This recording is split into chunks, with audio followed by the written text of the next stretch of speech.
hear a woman being interviewed by a market researcher in a health club about her membership of the club. First, you have some time to look at questions 1 to 5.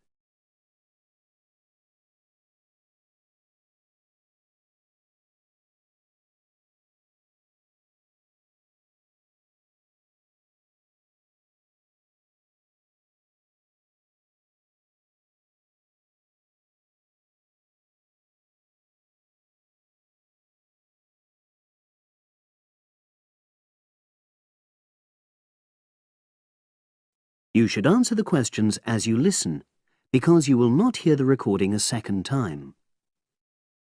Listen carefully and answer questions 1 to 5. Oh, excuse me. I wonder if you'd have the time to take part in some market research. What's it about? About this club and your experiences and opinions about being a member. It'll take less than 5 minutes. Oh, OK then, as long as it's quick. Can I start by taking your name? It's Selina Thompson. Is that Thompson? Yes. Okay, great. Thanks. And what do you do for a living? Well, I'm an accountant, but I'm between jobs at the moment. I understand. But that's the job I'll put down on the form. And would you mind my asking which age group you fall into? Below 30, 31 to 50, and above? Over 50, I think we can safely say. Great, thanks. And which type of membership do you have? Sorry, I'm not sure what you mean. Do you mean how long? No, is it a single-person membership? Oh, right, no, it's a family membership. Thanks. And how long have you been a member? Ooh, let me see. I was certainly here 5 years ago, and it was probably 2 to 3 years more than that. Shall I put down 8? Oh, I remember now. It's 9, definitely. Sorry. No problem. I've got that. And the last question in this first part is, what brought you to the club? Sorry? How did you find out about the club? Did you see any ads? Well, I did actually, but I have to say I wasn't really attracted to the club because of that. It was through word of mouth. So you were recommended by a friend? Actually, my doctor. I'd been suffering from high blood pressure, and he said the club was very supportive of people with that condition, so I signed up. Great, thanks. Before you hear the rest of the conversation, you have some time to look at questions 6 to 10.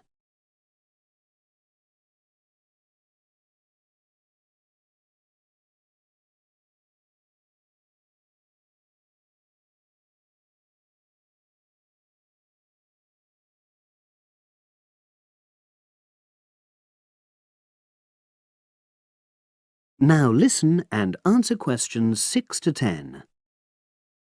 Now, for the second part of the form, I want to ask a bit more about your experience of the club. Sure. How often would you say you use the club? It varies enormously, depending on how busy I am. Of course. But on average, per month? I'd say it averages out at twice a week.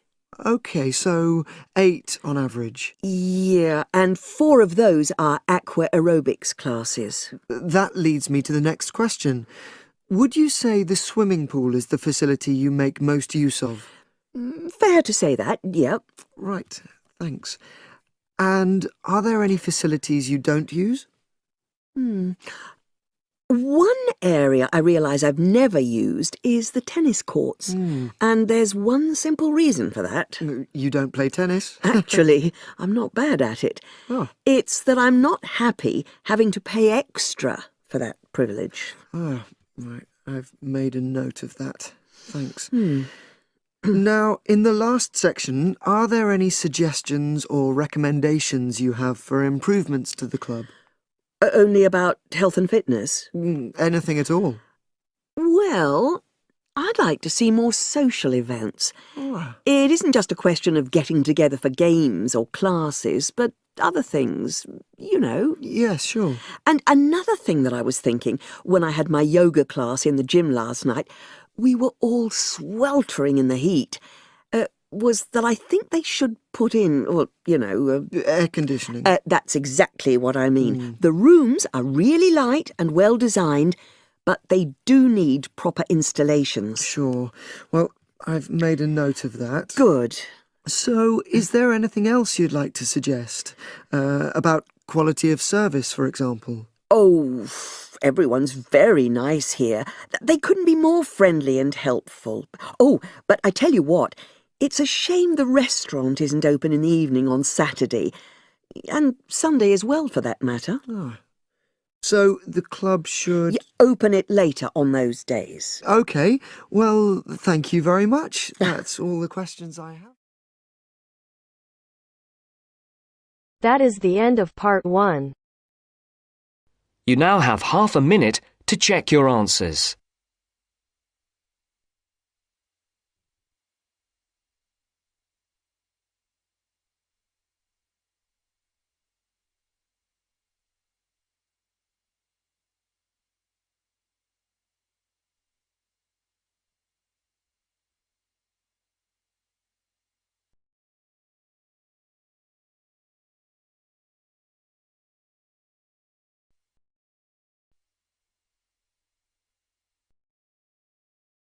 Now turns to part 2.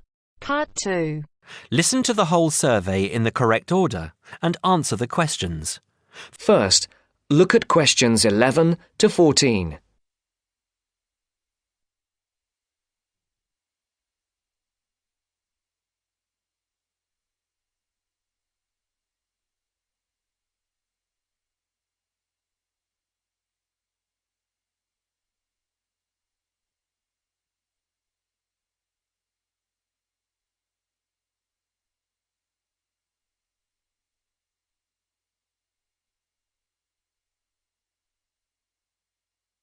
Listen carefully. Excuse me. Good morning. We're students from St Anne's School and we're doing a class survey. Have you got 5 minutes to answer a few questions? I suppose so. What are the questions about? About spending habits, people's attitudes to money and what they spend money on. Well, yes, OK, but only 5 minutes. Thank you. OK, first of all, if you don't mind answering, what income band are you in? You just need to say low, average or high. Oh, that's difficult to say. I don't know how much everyone else makes. I'm certainly not poor, but I'm not rich either. Certainly not after I've paid all my bills. Shall we say in the middle then? Yes, I think so. And how much money do you feel you have to spend? You said that you have to pay a lot of bills. Yes, I feel that I don't have very much. I earn quite good money, but it doesn't feel like that most of the time. I guess everyone would like to have a bit more money, though. OK, so what do you spend most of your money on? Well, most of it goes on monthly expenses. I've got a big mortgage on my house, and my children's school fees are very high. After I've paid for gas and electricity and water, and all the insurance on the house and my car, I don't have much left. I like taking my wife out to a nice restaurant once a month, but I don't very often buy clothes. Oh, and I collect radios. Old radios. That's my hobby. And how do you usually pay for the things you buy?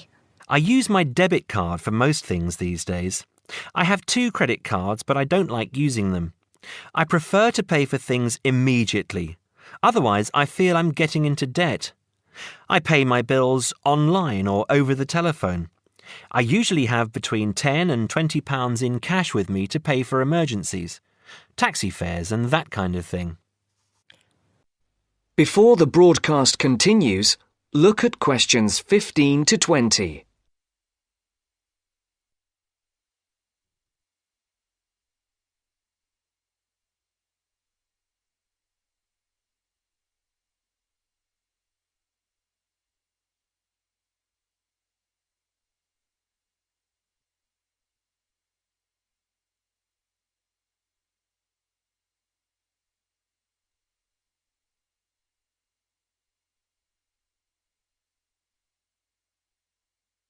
You will now listen to the second part of the talk.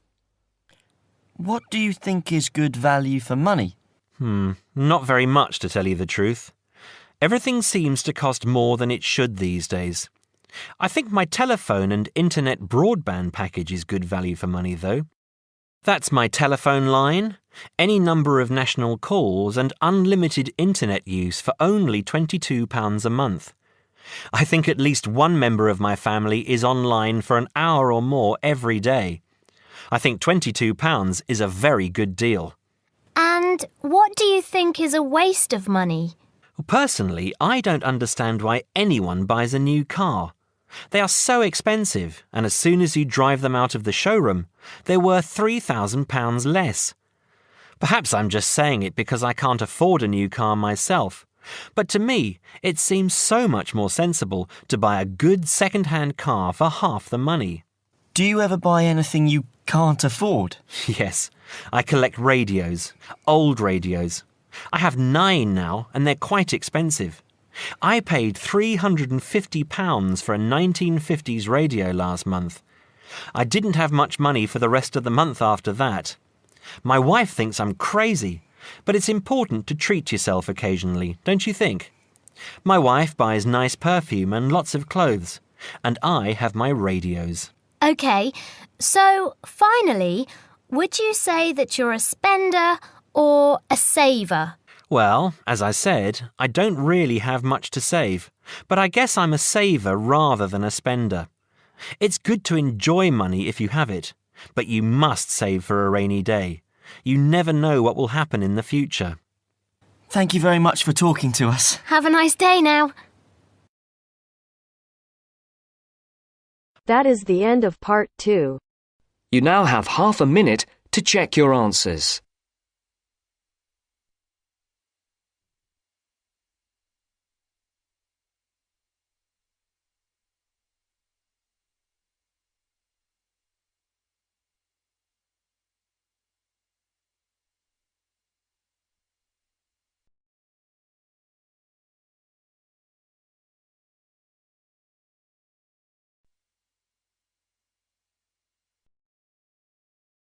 Now turns to part 3.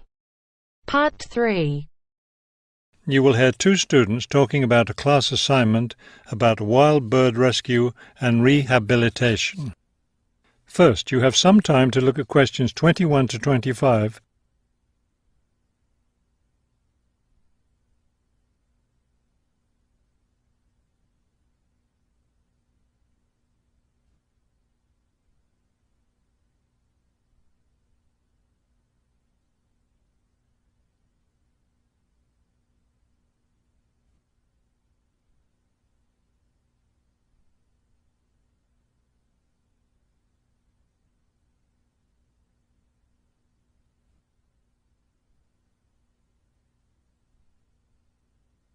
As you listen to the first part of the conversation, answer questions 21 to 25. Okay, let's go over the requirements and see what we have left to do. Let's see. We have to give the professor a written summary of the information we've gathered on our topic, wild bird rescue and rehabilitation. The other written thing we have to turn in is a case study of the rehabilitation of one bird.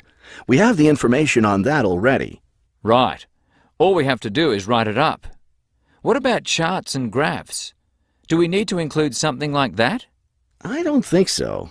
They aren't really relevant, but we do have to turn in a list of the resources we used. Naturally. What about videos? I heard some of the other students were doing that. Well, I guess that must be optional, because I don't see it on the requirements list. Okay, we should start planning our class presentation, since that counts for half the grade. We've looked at lots of sources of information, but I think our best source was the interviews we did with the wildlife rehabilitators. Agreed. That and the journal articles.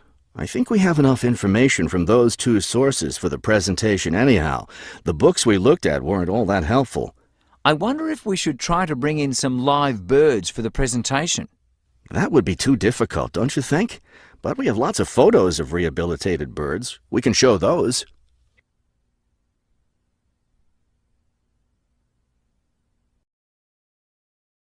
Before you hear the rest of the talk, you have some time to look at questions 26 to 30.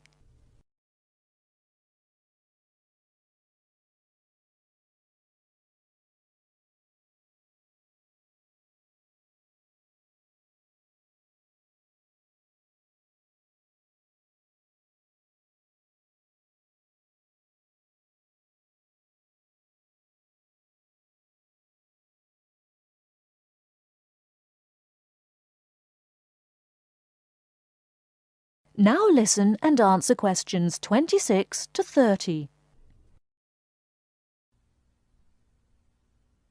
Now listen and answer questions 26 to 30. Right. OK, I think we should start by talking about how to rescue a bird. Probably first we should help people understand which birds need rescuing. Yeah, that's really important. Because a lot of times people see a baby bird that's all alone, or they find a bird sitting on the ground and they think it needs to be rescued. And usually, those are just baby birds learning to fly. So we should emphasize that people should only attempt to rescue a bird that's clearly injured. For certain kinds of birds, the rescuer needs to wear protective gloves because some of those birds have sharp claws and can tear your shirt, or worse, injure your face or some other part of your body. Yes, that's an important point. OK, next, let's tell people to put the injured bird in a box with good air circulation. We should let them know that a cage isn't necessary, and a bag, especially a plastic one, could hurt the bird more. Another thing we need to say is that the best way to help the bird stay calm is not by petting it or talking to it, but by leaving it completely alone. Then people should take the bird to the bird rescue center as soon as possible. Right. And we should also point out that when they're driving the bird to the rescue center, it's better not to play music on the radio or talk loudly, because those things just stress the bird. Yes, it's better just to speak quietly while you have the bird in the car. Okay, we've got that part covered. Next we should talk about what happens at the rescue center.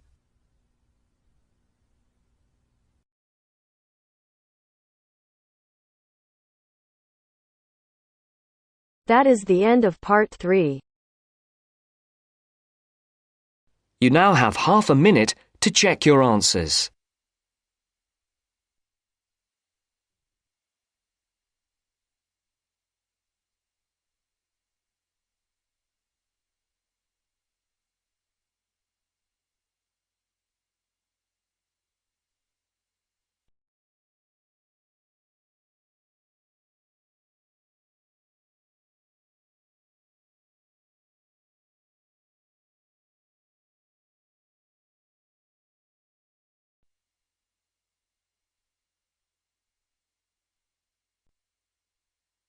Now turns to part 4.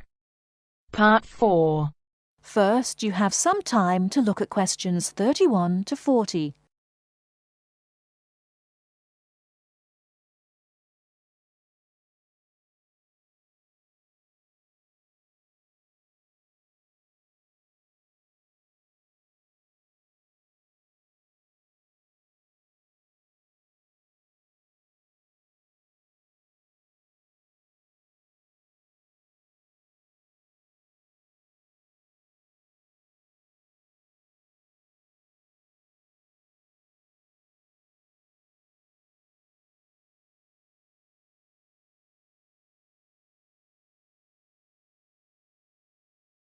Now listen carefully and answer questions 31 to 40.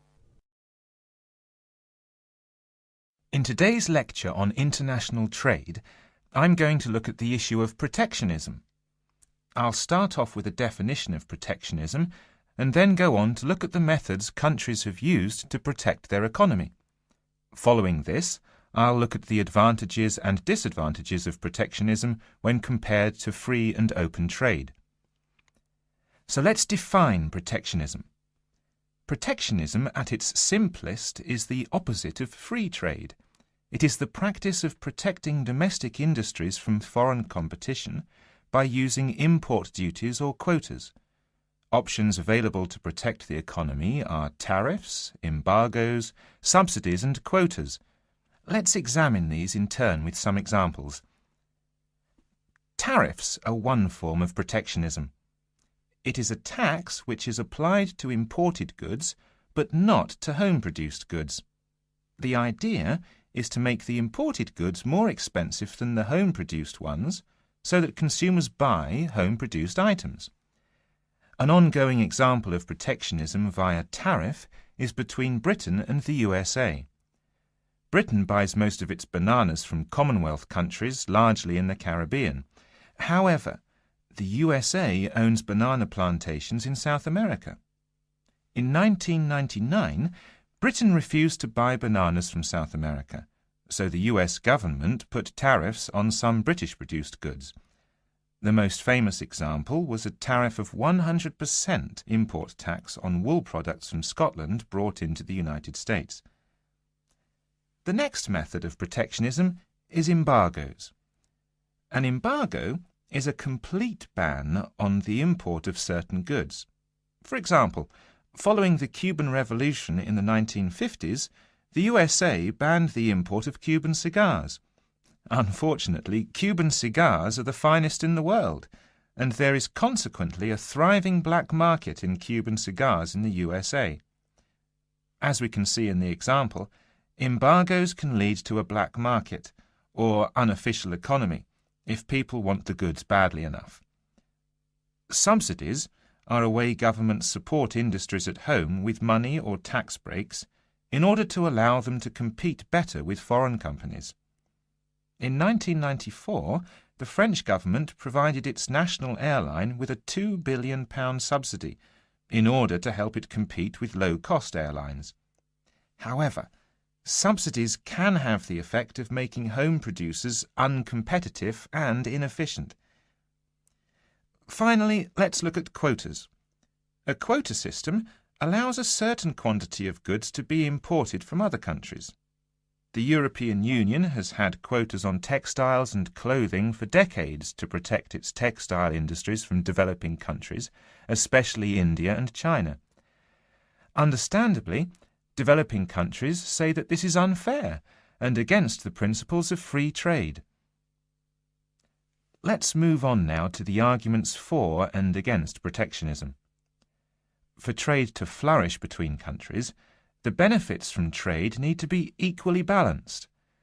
Where a country feels that it's not getting a fair share of the trade, or that it is somehow disadvantaged, it might employ one or more of the methods of protection. There are at least 4 arguments that may be given for using protectionism. Firstly, to protect employment in the home country. The simple view is that if imports are stopped, then jobs will be saved and even created at home. Secondly, to prevent unfair competition. It is often said that developing countries have the advantage of cheap labour costs in their countries, and that they use this to undercut the price of the same goods produced in richer nations. A tariff might be applied to even out this imbalance. Thirdly, to protect new industries. A new industry, particularly one in a developing country, might not be able to compete with long-established industries elsewhere. Tariffs and quotas give new industries the chance to build up production to the point where they can compete. Fourthly, to raise money. Tariffs were once used as a way of raising revenue for the government. In modern countries, they are now seldom used for this purpose, as the damage to trade often outweighs any immediate benefits. Now for the arguments against protectionism, which are perhaps simpler to summarize. Although trade restrictions might help a country for a short period of time, their overall effect is a negative one. Restrictions affect the flow of trade, and the more countries employ restrictions, the less trade can flow. In the long run, no one benefits from trade restriction, because if one country puts restrictions on another country, the other country then puts their own restrictions on the first country. This affects the first country's exports, and as the country finds it difficult to export goods, then unemployment is the result. So, protection tends to help only the protected and can hide inefficient manufacturers. That is the end of part 4. You now have half a minute to check your answers.